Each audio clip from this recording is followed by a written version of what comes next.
Some dense fog about first thing, but otherwise it's a cloudy day for many, temperatures similar to today. But for Scotland and Northern Ireland, brighter but also more showery weather and a blustery cold breeze comes along. So it's going to turn a bit more wintry, I think, over the tops of the mountains, and actually snow level coming down to about 300 metres for northern Scotland by Wednesday evening.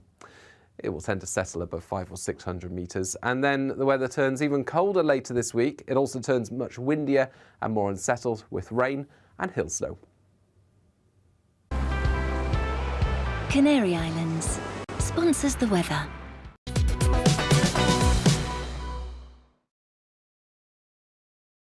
You're watching GB News live across the UK and the world on our digital stream. GB News is Britain's news channel. We are the UK's home of discussion and debate from all perspectives. We are here for you. Don't forget to join our YouTube community by clicking on that subscribe button. And if you want the GB News app, you can click and catch up on programmes anytime. We love to hear from you, so email us. gbviews@gbnews.uk. Thanks for being part of the GB News family. My name is Andrew Doyle. Join me every Sunday evening at 7 p.m. for Free Speech Nation. This is a show where we address current affairs and news stories of the week with the help of two wonderful comedian panellists. I brought in comics because I want to give it a lighter edge, and also they work for less. See you there.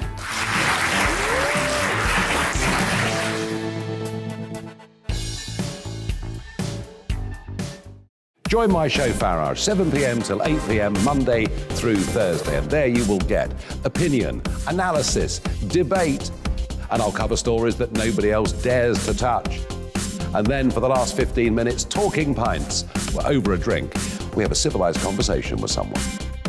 We very often disagree, but we do it in a grown-up way. Come and join me on Farage.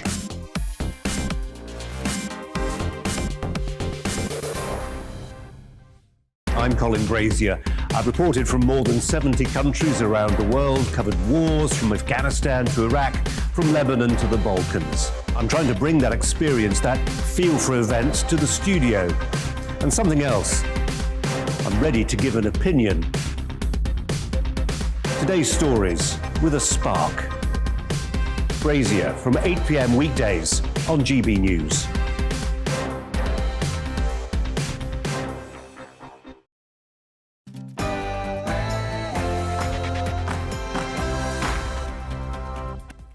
Hello and welcome to The Briefing with me, Gloria De Piero. Coming up on the show, we're talking the rebellion over the government's proposals on how to fund social care.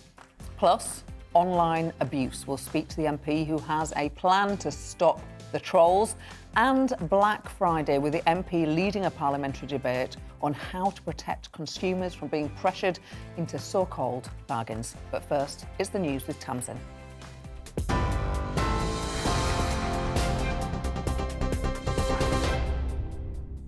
Thanks very much, Gloria. Here's your news at 12 o'clock. The Requiem Mass of Sir David Amess, the Conservative MP who was killed during a constituency meeting last month, is taking place at Westminster Cathedral. The Archbishop of Westminster is leading the service alongside a representative from the Vatican who has delivered a special message from Pope Francis. The Catholic duty priest for Parliament told the service how Sir David was a much-loved man. Sadly, my last visit to his office was on that awful Friday afternoon. I had just finished a wedding blessing in the chapel of St Mary Undercroft in Parliament and heard the tragic news. I went over immediately to see his staff. They were devastated. There were tears, and it struck me forcefully, these people weren't just his staff, they were his friends, and they loved him. At least 45 people, including 12 children, have died in a bus crash in western Bulgaria. 7 people who managed to escape are in hospital in a stable condition. The incident happened on a highway about 45 kilometres west of the capital Sofia in the early hours of this morning. It's thought the majority of passengers were tourists from North Macedonia. Bulgarian officials say the cause of the crash is not yet known. MPs have narrowly voted in favour of cost-saving reforms to the government's social care policy. They won the vote by 26, with 87 Conservative MPs rebelling or abstaining. The changes mean only personal contributions will count towards an £86,000 cap. State benefits won't be included. Some backbench MPs say the changes will hit the poorest people hardest and could force some to sell their homes to cover the cost of care. Chief Executive of Cascadair, Belinda Schwer, says the government doesn't understand the care system. Even though the poor will be impacted on more directly, it will be better for more people. The real problem is that there hasn't been a proper debate by people who understand the system. Families whose representatives step up and do informal care are actually saving the rest of us from having to pay more tax. And yet the charging system will not take account of how much care you get. It's emerged that the man accused of killing 5 people at a parade in Wisconsin was out on bail on domestic abuse charges. Darrell Brooks faces 5 counts of first-degree homicide after police say he deliberately drove his car into the Christmas parade on Sunday. 48 people were injured, including 6 children who are in a critical condition. The Milwaukee District Attorney has said Brooks had been out on inappropriately low bail. A new study shows that regularly performing household chores leads to better memory and attention span in older adults. Published in the British Medical Journal, researchers said that elderly people who participate in a combination of light housework and chores appear to have higher cognitive function than those who don't. Participants in the study who carry out more heavy housework had higher attention span scores and performed better on memory tests. John Aggleton, Professor of Cognitive Neuroscience, told GB News that exercise enhances connections in the brain. First of all, it helps your blood supply, and that's great news for your brain. There's also evidence that certain hormones that are induced by exercise and activity actually increase plasticity in your brain. And of course, that's very beneficial for learning and memory. The NHS could start to prescribe people living with mild depression exercise or therapy over medication. That's according to new draft guidance from the National Institute for Health and Care Excellence. It recommends group sessions in things like meditation, exercise, behavioural therapy or individual counselling sessions, which should be offered as a first treatment rather than antidepressants. NICE says it's the first guideline in 12 years to identify, treat and manage depression in adults. The Brit Awards are going gender neutral, with the male and female categories being scrapped. Instead, prizes will be given to Artist of the Year and International Artist of the Year. Sam Smith, who won the Critics' Choice Prize in 2014 and identifies as gender neutral, was among those pushing for the move. The awards take place at the O2 Arena in London in February. Well, that's all your news for now. I'll have more in half an hour. Back now to the briefing and Gloria.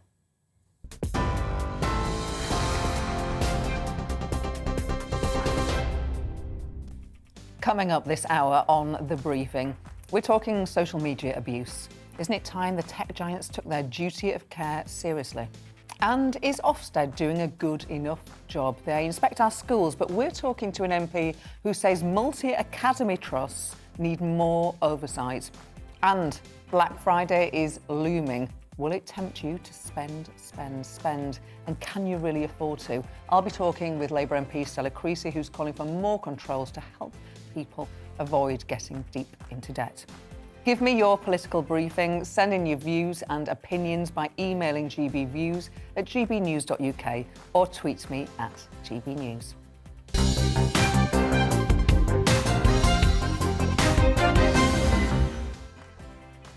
First, today is the Westminster Memorial Service to the murdered MP Sir David Amess. The great and the good of Westminster have gathered to pay their respects to a decent, honourable and well-liked public servant. A requiem mass has been held at Westminster Cathedral. A message from the Pope was read during the service. Our reporter, Ellie Costello, is at Westminster for us. Ellie, the service has just finished. What can you tell us? Hi, Gloria. Good afternoon. Yes, that very moving service has just finished. We're bringing you live pictures now of the coffin that has literally just been placed very carefully into the hearse.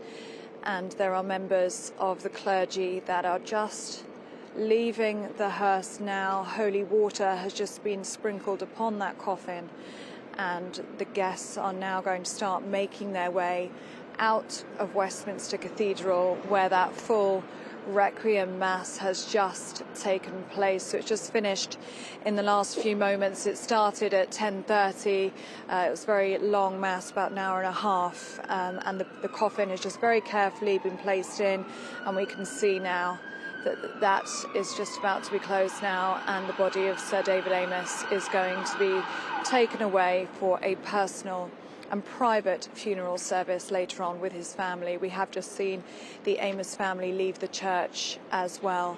A very moving service there for political figures and for figures of the faith here in the United Kingdom. And indeed, this is the second day of remembrance for Sir David Amess. We had the service yesterday in Southend for family, friends and close colleagues of Sir David, but today was about political figures and figures of faith coming together to pay their respects to Sir David Amess. And this is a particularly special location, Gloria, because 38 years ago, this is where Sir David got married to his wife, Julia. This is exactly the place where they were married 38 years ago.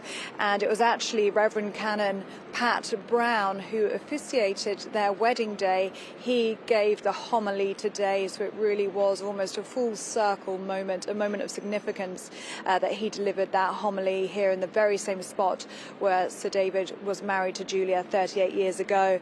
In that homily, he spoke about baptising all 5 of the couple's children, and he also spoke about burying Sir David's mother, Maud, at the age of 104. So he was very close to the Amess family, and he spoke very movingly about them as a family. It's also where they started their married life together here at this spot, so it did seem significant that it's where the end of Sir David's life was marked. His Excellency Archbishop Claudio Girotti, he is here as an ambassador to the Vatican, as an ambassador to the Pope, and he read a message from Pope Francis talking about him as a man of faith. We've also seen Boris Johnson, former Prime Ministers Sir John Major and Theresa May here as well as David Cameron, and a close friend of Sir David, Anne Widdecombe, gave the eulogy. So it was a grand and emotional farewell for a man of faith and a man of politics here in the heart of Westminster. Ellie, we all send our love to the Amess family. Thank you for bringing us details of that service. Thank you. Now, online abuse is a fact of life for many MPs, particularly women, but it's not just MPs. I get my fair share, I'm sure you do too. I'm almost used to it, but it's not acceptable, is it? The question is how to tackle it. One approach is for accounts to be verified and for people to have a choice to block anonymous accounts. But how will it work? Let's speak now to the MP leading a debate on how to tackle the trolls, the Conservative MP for Stroud, Siobhan Bailey. Siobhan, welcome to the show. Thank you, Gloria. Tell us about the law that you're trying to change. Yeah, thank you. I mean, most people agree that the internet is a wild west that needs taming. I've referred to it as digital Dodge City before. And what people tell me is that when they receive abuse and attacks from anonymous accounts, it is far more scary to not know where that's come from, not really understand whether there's an ability to trace that person and prosecute them if it's an illegal activity. So what I'm doing is I'm putting a bill before Parliament tomorrow, which tries to tackle and reduce anonymous abuse by introducing a verification process, but by choice. I am intuitively against banning things. I don't think we should ban anonymity. I think there's good anonymity as well as bad. So I'm offering to say that we have a choice to verify our social media accounts, a little bit like what you and I have, Gloria, with a blue tick. And then you have a choice to follow or be followed by only verified accounts if that's that's what you want. And then the third part of the bill is to make it absolutely clear who is or isn't verified. And Siobhan, I've read a bit about the research that you've done. Tell us about your conversations with the Football Association, but also with the military veteran from your constituency. Yeah, I mean, you're absolutely right in your opening. The celebrities and footballers understandably get a lot of coverage for the abuse, and MPs as well, abuse that we all receive. But this is affecting everybody. So we've got a military veteran in my constituency came forward, a social worker also came forward. And what was really, really upsetting for me was a number of young girls started talking to me about the type of messages that they receive. I mean, your viewers will be aware of the issue of cyber flashing, which is effectively receiving dick pics, if I'm allowed to say that on your show. But they're often, and actually the majority of them have come from anonymous accounts. Again, very, very, very frightening.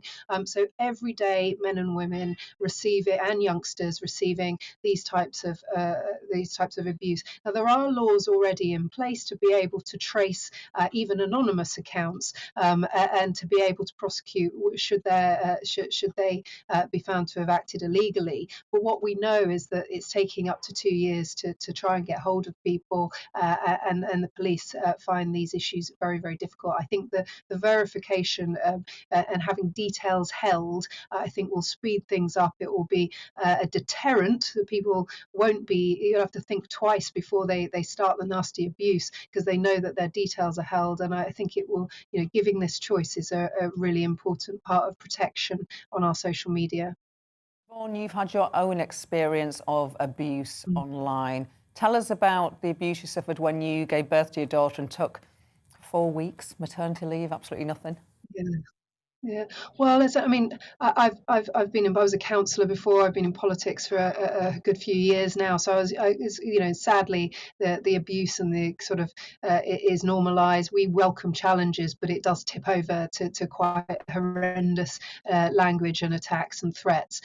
When I had my baby, the abuse levels just went through the roof, and there was a lot of underlying it was a lot of people just didn't think women should be able to have a baby and also be an MP. Questions about how I would represent while still bleeding on a hospital bed turned into sort of quite nasty attacks. I mean, it just absolutely ridiculous. It led me to start looking at how I can protect others. It's led me to this work. I'm really hopeful. I do want to say the government's online safety bill is genuinely world leading. I mean, that's massively overused in politics, but it genuinely is leading the way. But there is a gap in terms of how they have researched and consulted about the impact of anonymous abuse. And I'm hoping to help the government fill that gap and help social media companies step up, because they could do this already and they're not. Before I go into my next question, I just want to say to any viewers who heard you use that particular word, which I won't repeat, in reference to pictures that some young girls, not at all, that some young girls receive. We apologise if anybody is offended by that. Not at all, Siobhan, I understand it's difficult to find a different word for what you were trying to say. Now, not all abuse is anonymous. People are very happy to slag people off, me included, with their names loud and proud. So what do we do about them? What do we do about that abuse?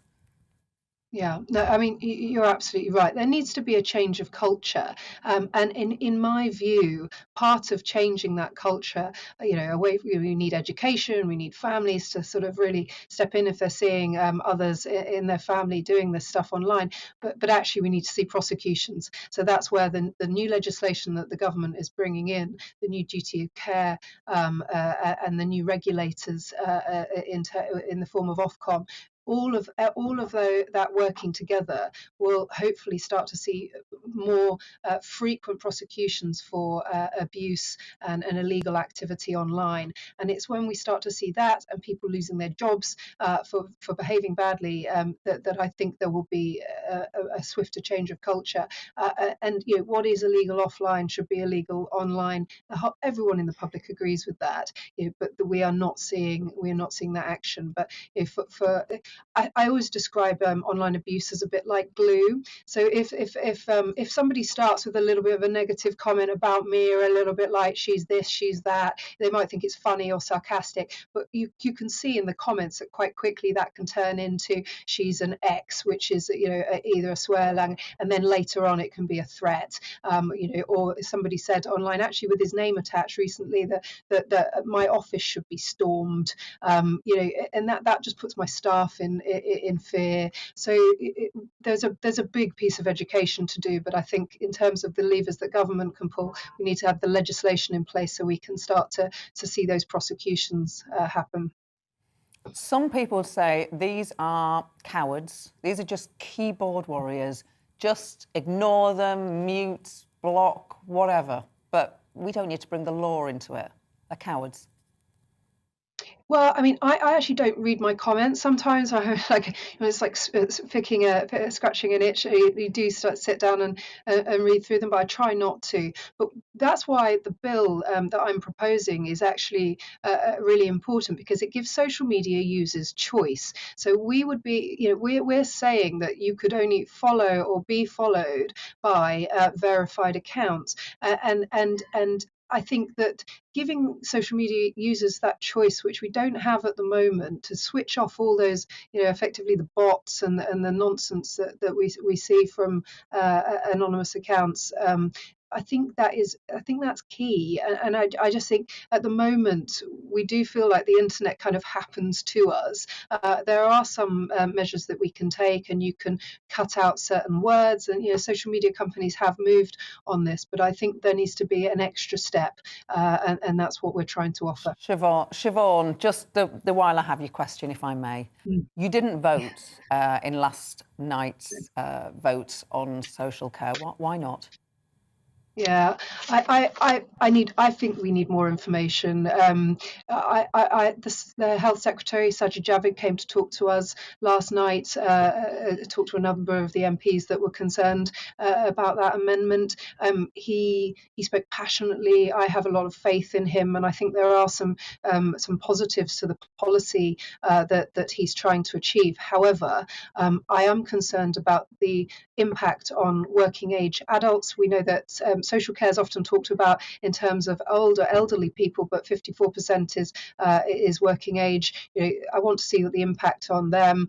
There is going to be an impact assessment that will be out later in the year. I also want to see these proposals in the round with the other social care proposals, which will be genuinely change lives, because there's so many governments have done this. This government is really trying to tackle it, but I think for me, having that single amendment sort of in a silo, it wasn't quite right. So I've decided to abstain with respect to the Health Secretary, and then when we see the social care paper come forward, I think we can look again and just see how all of these policies impact different groups and how they affect my constituents. Siobhan Bailey, Conservative MP for Stroud, a real pleasure to have you on GB News. And I'm looking forward to doing The Real Me with you next week. Yes, I know. Thank you. Take care. After the break, we're talking education with the MP who says the bodies that run several academy schools should be inspected as rigorously as the schools themselves. Before that, let's take a look at the weather. It's time to remind ourselves there's always another winter. Canary Islands sponsors the weather. Hi there. High pressure remains close to the UK, so dry for most with some sunshine today. But actually there is a lot of cloud, a bit more compared to yesterday in a few places. That cloud coming in around the top of the high, especially for northern parts of the UK, but also some cloud affecting eastern and southern districts as well. So sunshine a bit more limited compared to yesterday, but still some sunny spells about the Midlands into parts of East Anglia, southern England and South Wales. Otherwise a generally cloudy picture, the cloud thick enough for a few spots of rain and drizzle for parts of North Wales, northern and western Scotland as well, similar to yesterday really. Fewer showers for the far southeast, they'll tend to remain offshore, and temperatures around average for the time of year, 8 to 10 Celsius. Now heading into the evening, and the cloud tends to sink south somewhat, where we do keep the clearer spells. fog will form, some dense fog patches in places. Where we get the cloudier skies, it will remain a bit milder and fog and frost free. But this weather front will sink south into northern and western Scotland, parts of Northern Ireland by dawn. A period of rain, nothing particularly heavy or prolonged, but it does clear the air to colder conditions following on for Wednesday itself. So we'll start off with that area of cloud and rain pushing into southern Scotland, the rest of Northern Ireland, arriving into northern England and North Wales by lunchtime. Further south, some dense fog about first thing, but otherwise it's a cloudy day for many, temperatures similar to today. But for Scotland and Northern Ireland, brighter but also more showery weather and a blustery cold breeze comes along. So it's going to turn a bit more wintry, I think, over the tops of the mountains, and actually snow level coming down to about 300 metres for northern Scotland by Wednesday evening. It will tend to settle above 500 or 600 metres, and then the weather turns even colder later this week. It also turns much windier and more unsettled with rain and hill snow. Canary Islands sponsors the weather. Join me, Alex Phillips, for the afternoon agenda on GB News, Monday to Thursday from 4 p.m. till 6 p.m. We don't lecture to you or try to tell you what to think. We do a deep delve into a topic with views from across the range of debate, therefore leaving you, the viewer, to make up your own mind. Join me, Alex Phillips, for the afternoon agenda on GB News, 4 till 6, Monday to Thursday.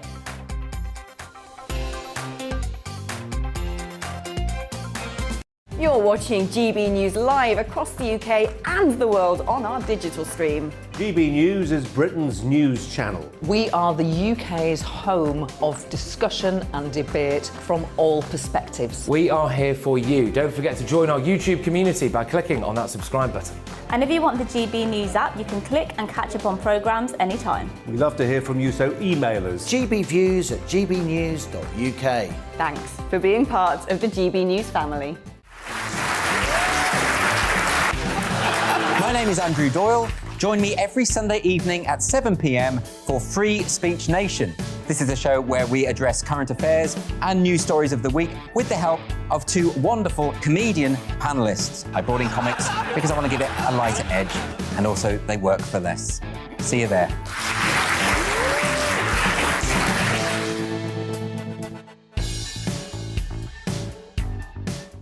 Join my show Farage, 7 p.m. till 8 p.m. Monday through Thursday, and there you will get opinion, analysis, debate, and I'll cover stories that nobody else dares to touch.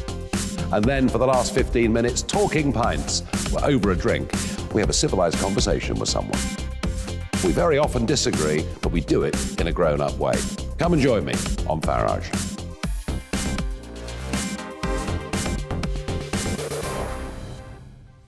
I'm Colin Brazier.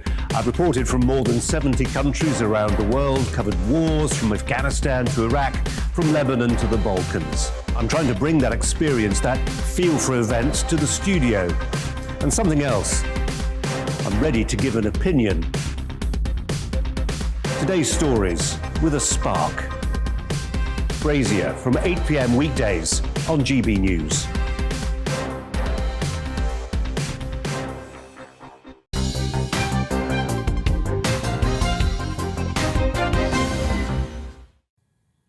Now, over half of our children now attend schools that are academies, and Ofsted, of course, checks the standards in individual schools.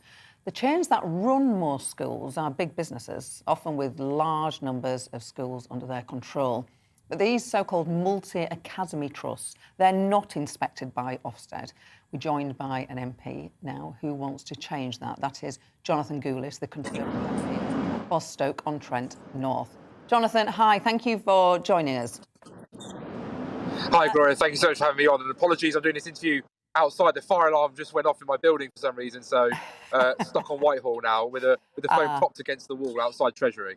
Tuesday's fire alarm day here as well, but all good. OK, so I've been reading what you've said on this subject. You say parents and teachers must have confidence in the leadership of academy trusts. Why do you think they don't?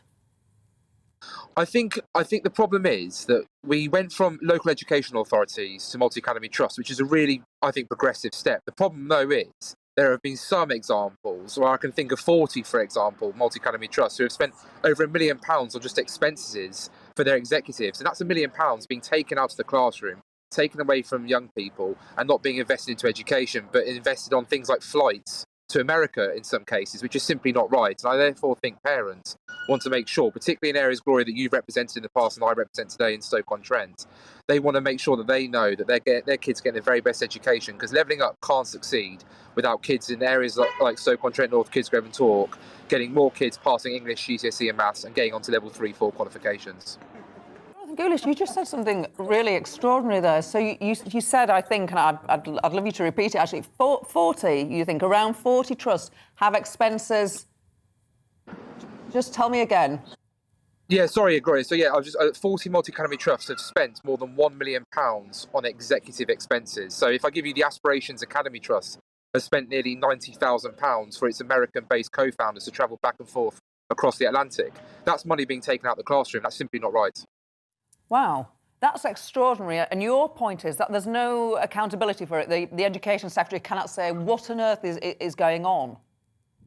Well, as you said, Gloria, perfectly, we know Ofsted go in and inspect schools, but what I want to see is the Board of Trustees of multi-academy trusts are also therefore being inspected, looking at their governance, looking at their finances, and looking at what they're doing. Because as you all know, Gloria, from your time as a Member of Parliament, there is top slicing going on into these multi-academy trusts, and lots of them are doing it for the right reasons. They're investing in new technology, investing in additional support, maybe tutoring.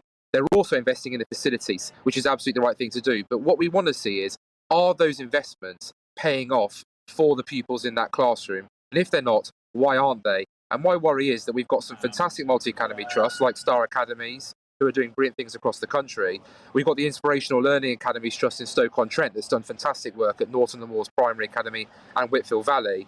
But there's also lots of single academy trusts that have effectively protected themselves, created their own little empire, I think, and are therefore no longer being held to account. And I know that Ofsted are backing my 10-minute rule bill, as well as cross-party support from Labour and Liberal Democrat MPs who signed up to my 10-minute rule bill. Yes, indeed, it is worth saying that you do have cross-party support for that. You mentioned the constituency that I represent, the constituency that you represent, the so-called Red Wall, former Labour heartlands, which are Labour no more. The school results in those areas, or no, actually, let me put that a different way. The participation rates of 18-year-olds to go to university is always at the bottom of the league table. Do you think that's... Where do you put the responsibility for that? Well, I mean, look, in Stoke-on-Trent North, we were 7th worst when it came to kids going on to higher education, and that's a really scary statistic.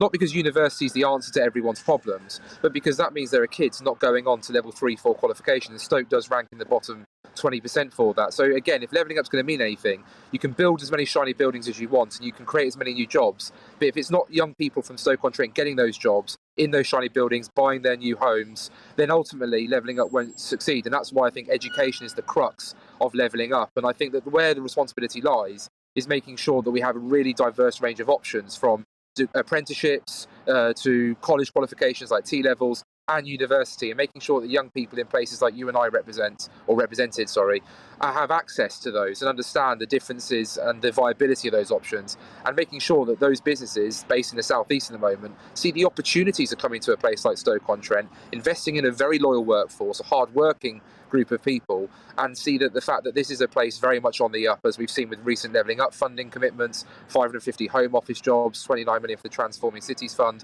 and much more. While I have you, Jonathan Goulis, you voted with the government on the social care amendment last night. It was clearly a difficult decision for many of your colleagues. Why not you?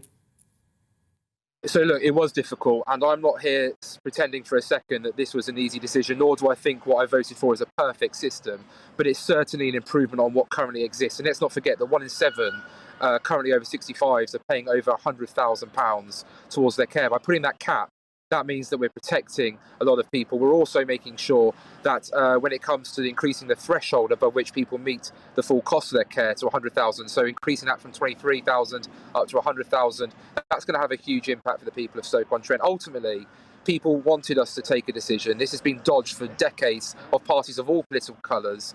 And like I say, whilst I don't think this is perfect, this is definitely an improvement on the current system. And I think the fact that we've also introduced a daily living cost limit of £200 a week, which is more generous than what Dilnot was saying. And remember, Dilnot has said this is a big step in the right direction earlier this week in terms of what we're doing. And I think the big question now is the Labour Party can moan and groan all they want, but as they dodged on Kate Burley today on Sky News, 9 times, they have to offer an alternative. Being in opposition means sharing an alternative viewpoint. They have no alternative, therefore they have no credibility, and I simply won't be lectured by the opposition when they don't have a credible plan.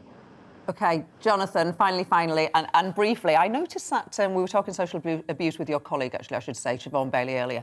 I noticed you're not on Twitter. You've left Twitter. Are you happier?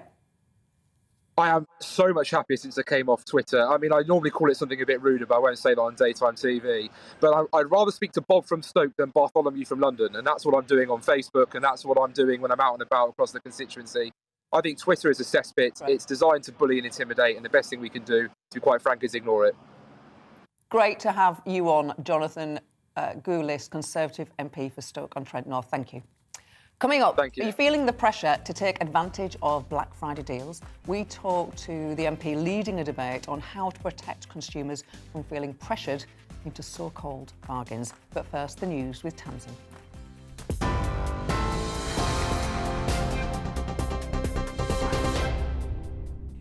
Thank you, Gloria. Here are the latest headlines. Well, we'll start with some breaking news. Ministers in Northern Ireland have announced a series of new restrictions to try and curb the spread of COVID-19, including asking people to once again work from home. In a statement, the executive says community transmissions of the virus is increasing. Hospital admissions are rising, and modelling indicates that admissions will increase further in the coming weeks. The clear advice from public health experts is that an intervention is now required. A requiem mass of Sir David Amess, the Conservative MP who was killed during a constituency meeting last month, has taken place at Westminster Cathedral. The Archbishop of Westminster led the service alongside a representative from the Vatican who delivered a special message from Pope Francis. The service follows the private funeral held in Southend yesterday. At least 45 people, including 12 children, have died in a bus crash in western Bulgaria. 7 people who managed to escape are in hospital in a stable condition. The incident happened on a highway about 45 kilometres west of the capital, Sofia, in the early hours of this morning. Bulgarian officials say the cause is unknown. MPs have narrowly voted in favour of cost-saving reforms to the government's social care policy. They won the vote by 26, with 87 Conservative MPs rebelling or abstaining. The changes mean only personal contributions will count towards an £86,000 cap. State benefits won't be included. Some backbench MPs say poorer people may have to sell their homes to cover costs. The Brit Awards are going gender neutral, with the male and female categories being scrapped. Instead, prizes will be given to Artist of the Year and International Artist of the Year. Sam Smith, who won the Critics' Choice Prize in 2014 and identifies as gender neutral, was among those pushing for the move. Well, you're right up to date. I'll back with more on today's news stories at 1 o'clock.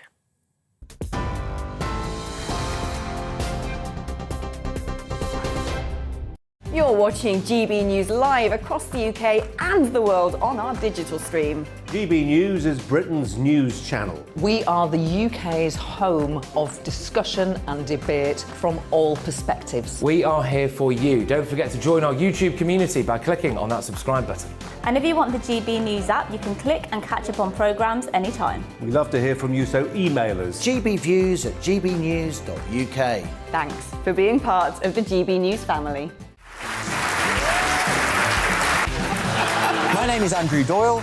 Join me every Sunday evening at 7 p.m. for Free Speech Nation.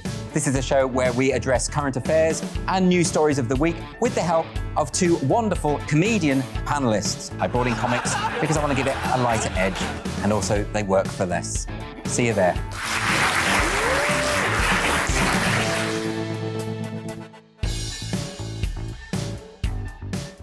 Join my show Farage, 7 p.m. till 8 p.m. Monday through Thursday, and there you will get opinion, analysis, debate, and I'll cover stories that nobody else dares to touch.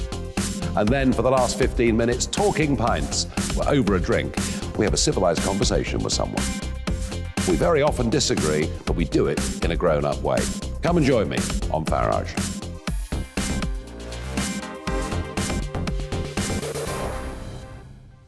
I'm Colin Brazier. I've reported from more than 70 countries around the world, covered wars from Afghanistan to Iraq, from Lebanon to the Balkans. I'm trying to bring that experience, that feel for events, to the studio. And something else. I'm ready to give an opinion. Today's stories with a spark. Brazier from 8 p.m. weekdays on GB News.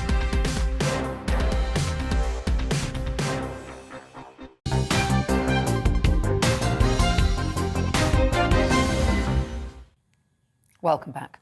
Now, have you been tempted by Black Friday bonanza deals? Perhaps you've even taken out credit to bag a bargain. But are the deals really all they seem? Well, later today, MPs are debating better protection for consumers around Black Friday. Joining me now is the Labour MP for Walthamstow, who is leading that debate, Stella Creasy. Stella, it is good to see both of you.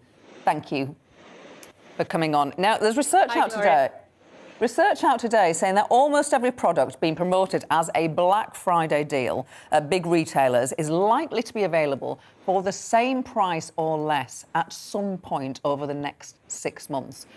Does your research agree with that? Well, it doesn't surprise me in the same way that I think all of us recognise that sometimes when you go into the shops and the heavy promotions that you see may not be as good a deal as you think they are. My concern is there's a huge amount of people in this country right now who just have too much month at the end of their money. So being told that something is a great deal and then being offered a form of credit that looks too good to be true is a very toxic mix for a lot of families who've still got to put food on the table and keep a roof above their head. There was one survey which found only 15% of respondents said they shopped during Black Friday for necessary purchases, such as clothes or food. But isn't that the point about the run up to Christmas? You want the extras. You want to buy your loved ones presents. Yeah, and look, I'm not standing here telling you to be the Grinch at Christmas.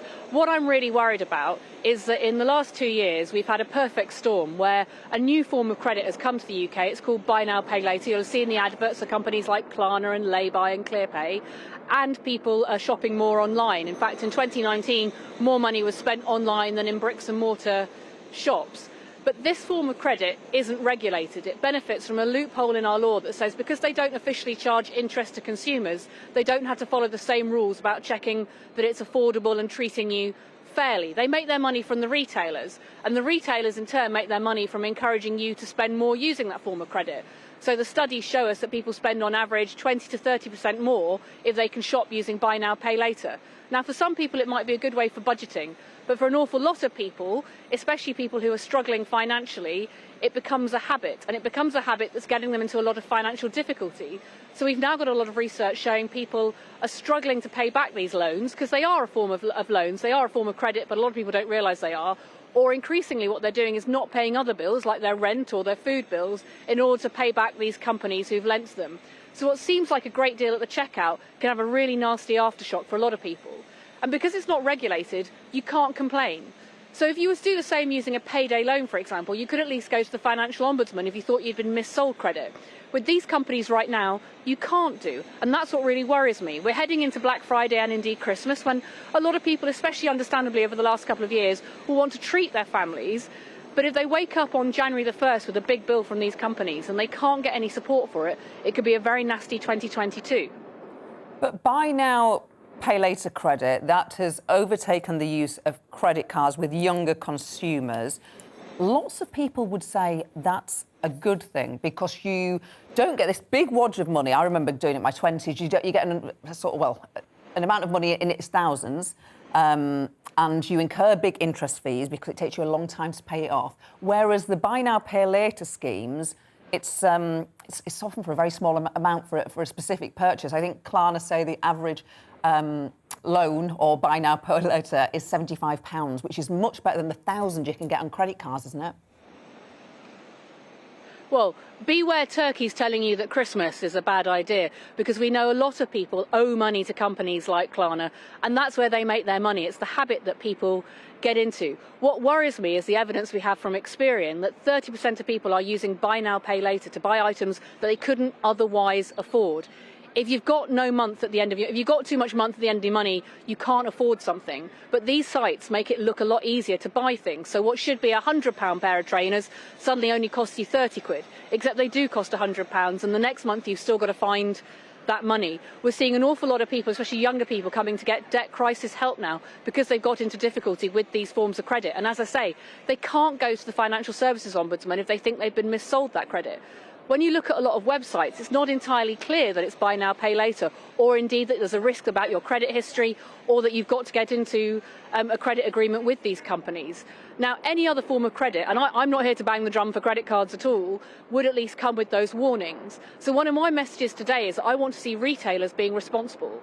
The government has agreed that we need to regulate these forms of credit, but they've now spent 9 months failing to do anything about it, and we're into another Christmas period.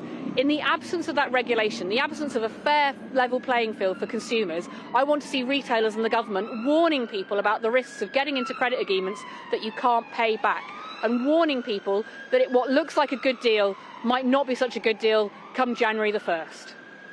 But if the first amount that you borrow, or borrow is, yes, I suppose it is borrow, or decide to pay over time, if that is limited to, say, around £100, if you don't pay it back, you can't use it again. There are some controls there.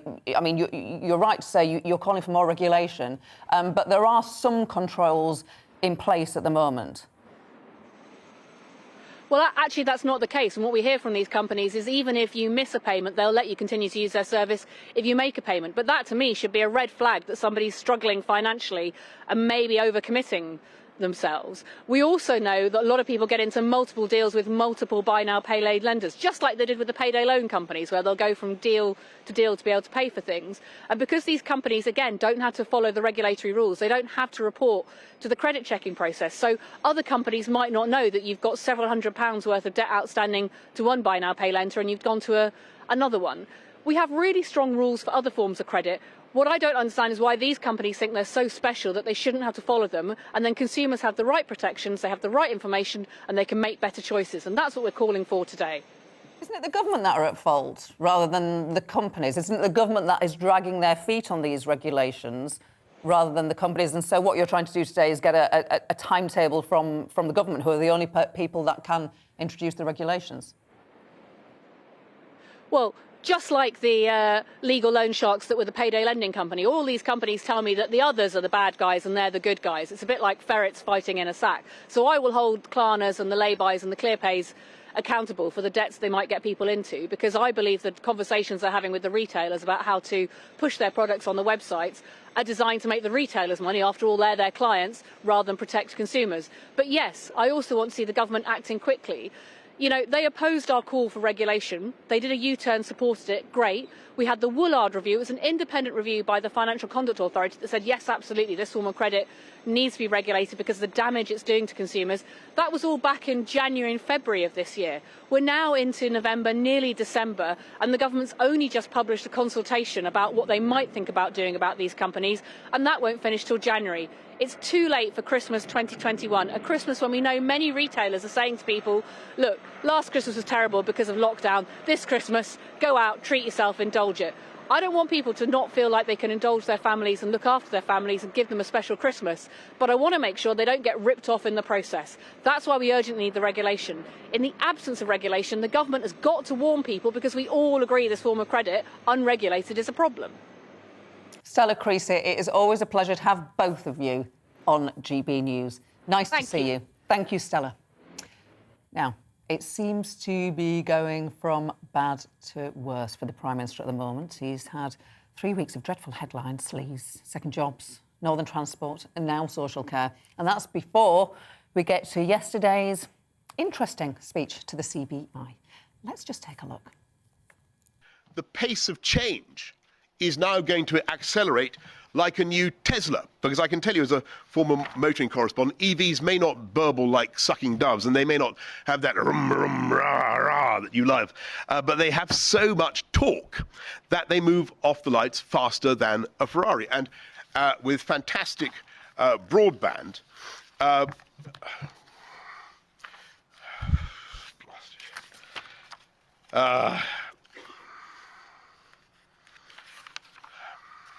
forgive me. Forgive me. Forgive me. People will have the confidence to stay nearer the place they grew up. And Tony, yesterday I went, as we all must, to Peppa Pig World. I don't know if you've been to Peppa Pig World. Who's been to? Hands up anyone who's been to Peppa Pig World? Not enough. I was a bit hazy what I would find at Peppa Pig World, but I loved it. And Peppa Pig World is very much my kind of place.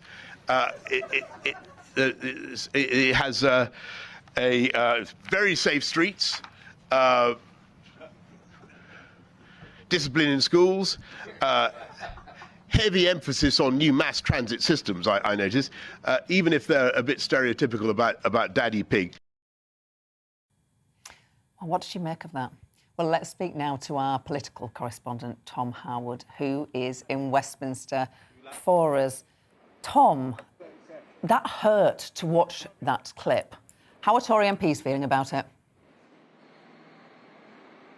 Yes, it was not the best culmination of a day of pretty much a not great day for the government. When we looked at the rebellion that we saw last night, where a huge number of Conservative MPs sat on their hands and almost 20 directly voted against the government's own amendment, and of course added to that was the Prime Minister's speech, there's a sense that maybe things are sliding away a little bit. Now, there are a number of different schools of thought on this in Westminster. There's one school of thought that says that actually this is what Boris Johnson has always been like. It's always been a little bit shambolic, and people are only really noticing now because they're down in the polls a little bit. Other people, however, are saying that the Prime Minister just seems like he's lost his way a little bit over the last couple of weeks. Specifically, there was the immense pressure of COP, followed by the own goal of standards reform, followed by what has been a pretty hectic schedule in terms of moving around the country. And there was that day, of course, just over a week ago when the Prime Minister lost his voice, having done so many speeches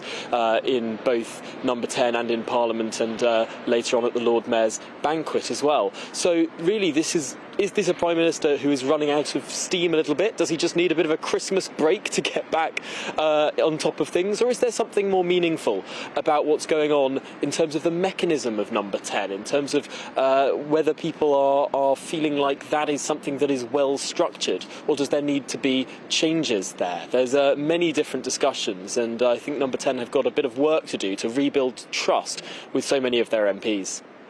I think I'm going to err on the argument that what many people like about Boris Johnson is the sort of chaos, the lack of polish. Am I talking rubbish, Tom? I think that that's certainly a big element of his popularity, and of course he's still relatively popular. I say the Conservatives are behind in the polls only by a smidgen, and of course this is mid-term. We'd expect a governing party to be behind in the polls by this time, and really, if you're taking a polling average, it's sort of only a couple of points between the Labour Party and the Tory Party, a world away from other governments. And yet, yes, I think there's this element that Boris Johnson doesn't appear too polished, doesn't appear like a career politician, despite having spent much of his career directly in elected politics. This is something that is more human, and that sort of is a way that I think when watching Boris Johnson deliver that speech, get lost, say forgive me, yes, it was a bit awkward, but I suppose you didn't feel sorry for him in the same way that you felt sorry for Theresa May when she sometimes had problems with her speeches. This is someone who does tend to sort of bounce back, and I think that many people need to sort of take a step back before they predict the demise of Boris Johnson. I don't think that's something that we're experiencing. I think we're experiencing mid-term blues, and it happens to most prime ministers. Social care, there was the vote last night which you referred to. That issue's not gone away, has it? It's going to be discussed in Parliament again. Tell us what happens next on social care. Well, the bill is currently going through Parliament, and of course what has just been passed in the Commons must now go through to the Lords, and no doubt there'll be some pretty sticky situations there. We know that the government doesn't have a majority in the House of Lords. We know that the Lords have been willing to be a bit more rebellious against what this government does in the last year or so. And so this is then totally not out of the woods, even though they managed to get through with a slim majority that amendment, of course, that waters down a little bit the prospect of those social care reforms. This is a bit of a theme of this government that we've seen, whether it was promising Northern Powerhouse Rail and that new line across the east-west route in the north, and then when announcing the rail review, sort of stripping that back a little bit. That was interesting because it showed that the government was investing tens of billions of pounds, but not as much as they'd promised originally, and so that was presented as a cut, even though a lot more was being spent. And in the same way that the social care reforms are being brought through, things are going to get better for a lot of people, things are going to get a lot easier for a lot of people. People aren't going to have to sell the home that they're living in anymore. And yet, because it's not quite what was promised beforehand, there's a lot of anxiety around it. And perhaps the lesson from these two twin news stories in successive weeks is that it's better to not over-promise in the first place, because that gives people less room to criticise. Labour, and in fact I think even the government says some people will still have to sell their homes, which is in breach of a manifesto commitment, isn't it? That's certainly true. The cap doesn't protect all homes. Of course, if you can't pay if you don't have the sort of the £86,000 lying around, you may well have to sell your home in order to fund that. However, you wouldn't have to do that. There's a deferred payment scheme in terms of when you would have to do that. But also, the home that you're living in doesn't count against your assets, so potentially there is a protection in terms of the floor there as well. So certainly things getting a lot better, but perhaps not as brilliant, as absolutely squeaky clean as was promised in the manifesto. Probably just 30 seconds left with you, Tom, but what's difficult for the government is all these bad headlines are coming ahead of some pretty crucial by-elections that should be, I mean, they are safe Tory seats, right? Yeah, that's certainly true. These are all seats that have been Conservative for a relatively long time. I don't think many people are expecting an upset in Old Bexley and Sidcup, for example, that by-election that's coming first down the tracks, although there are upstart parties. The Reform Party, for example, is trying to put in a show, standing their leader, Richard Tice, in that seat. It'll be interesting to see what percentage they get. No one's really expecting they'd win, but potentially, if the Conservative majority is dented, that could be a bit of a sign that things need to change in the operation of number 10 and indeed of the Conservative Party. But ultimately, we have seen some by-election surprises in the past. Not many people were expecting Chesham and Amersham to go to the Lib Dems just a few months ago. And also, we've seen, some success in... So, yeah, that's pretty much what we can look forward to. Thank you. I'm going on Friday to test the mood in Old Bexley and Sidcup, so you'll be the first to know. You have been watching The Briefing with me, Gloria De Piero. The show's back Mondays to Thursdays from midday. Up next, it's On the Money with Liam Halligan. For now, I'll leave you with your weather. It's time to remind ourselves there's always another winter. Canary Islands sponsors the weather. Hi there. High pressure remains close to the UK, so dry for most with some sunshine today. But actually there is a lot of cloud, a bit more compared to yesterday in a few places. That cloud coming in around the top of the high, especially for northern parts of the UK, but also some cloud affecting eastern and southern districts as well. So sunshine a bit more limited compared to yesterday, but still some sunny spells about the Midlands into parts of East Anglia, southern England and South Wales. Otherwise a generally cloudy picture, the cloud thick enough for a few spots of rain and drizzle for parts of North Wales, northern and western Scotland as well, similar to yesterday really. Fewer showers for the far southeast, they'll tend to remain offshore, and temperatures around average for the time of year, 8 to 10 Celsius. Now heading into the evening, and the cloud tends to sink south somewhat. Where we do keep the clearer spells, fog will form, some dense fog patches in places. Where we get the cloudier skies, it will remain a bit milder and fog and frost free. But this weather front will sink south into northern and western Scotland, parts of Northern Ireland by dawn. A period of rain, nothing particularly heavy or prolonged, but it does clear the air to colder conditions following on for Wednesday itself. So we'll start off with that area of cloud and rain pushing into southern Scotland, the rest of Northern Ireland, arriving into northern England and North Wales by lunchtime. Further south, some dense fog about first thing, but otherwise it's a cloudy day for many, temperatures similar to today. But for Scotland and Northern Ireland, brighter but also more showery weather and a blustery cold breeze comes along. So it's going to turn a bit more wintry, I think, over the tops of the mountains, and actually snow level coming down to about 300 metres for northern Scotland by Wednesday evening. It will tend to settle above 500 or 600 metres, and then the weather turns even colder later this week. It also turns much windier and more unsettled with rain and hill snow. Canary Islands sponsors the weather. Hi, I'm Michelle Dewberry, also known as Dubes. Dubes & Co is a show that focuses on you. Whether you're angry about something, sad about something, confused about something, I will constantly be asking you to get in touch with me. We'll have opinion, we'll have robust debate, and we'll have fantastic guests. So join me, Michelle Dewberry, every weekday night for Dubes & Co here on GB News. You're watching GB News live across the UK and the world on our digital stream. GB News is Britain's news channel. We are the UK's home of discussion and debate from all